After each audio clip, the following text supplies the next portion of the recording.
પાટણ પાંજરાપોળ સંસ્થા દ્વારા ખલીપુર પાંજરાપોળ સંસ્થા ખાતે પશુ ચિકિત્સા કેન્દ્ર તેમજ પાંજરાપોળને પશુઓ માટે લીલું સૂકું ઘાસ દાનરૂપે આપનાર દાતા ખેડૂતોનું અભિવાદન અને અનુમોદનના કાર્યક્રમ દાનેશભાઈ વી શાહ પ્રમુખશ્રી પાટણ જૈન મંડળ મુંબઈની અધ્યક્ષતામાં યોજવામાં આવ્યો હતો।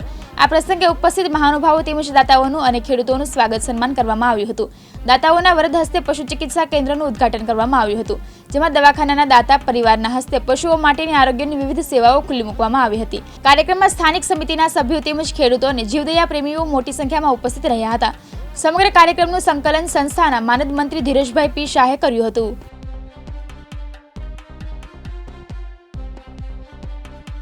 હું સંચાલક ધીરુભાઈ પી શાહ પાટણ પાંજરાપોળ માનદ મંત્રી તરીકે છેલ્લા 20 વર્ષથી સેવા આપું છું અને અમારી આ પાંજરાપોળમાં દર સાલ અમે જે દાતાઓ છે એની અનુમોદના કરવા માટે અનુમોદના અવસર ડિસેમ્બરના લાસ્ટ વીકમાં ગોઠવીએ છીએ।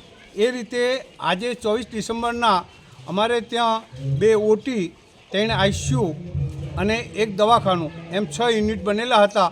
એનું પશુ ચિકિત્સા કેન્દ્રનું ઉદ્ઘાટન હતું અને જે ખેડૂતો ધર્માદા ઘાસ આપે છે સાહેબ, એમને તમે કપડે જુઓ ને તો એમને કોઈ પડી ન હોય, લગર વગર કપડાં હોય અને અહીંયા નાખવા દાન ઘાસ નાખવા આવે ને આપણે કહીએ કે બોલો કે ધર્માદા લઈ લો, ધર્માદા લઈ લો, એટલે એવા ખેડૂતોનું અહીંયા બહુમાન કરવા માટેનું આજનું આ ફંક્શન હતું અને ખૂબ લોકો અમારા આમંત્રણને માન આપીને આવ્યા અને અમને અમારા પ્રસંગ સારી રીતે થઈ। કેટલા પશુઓ છે? અમારી પાસે 1800 પશુ છે આજની તારીખમાં અને કેટલા વર્ષથી ચાલે છે આ પાંજરાપોળ? 170 વર્ષથી ચાલે છે સાહેબ।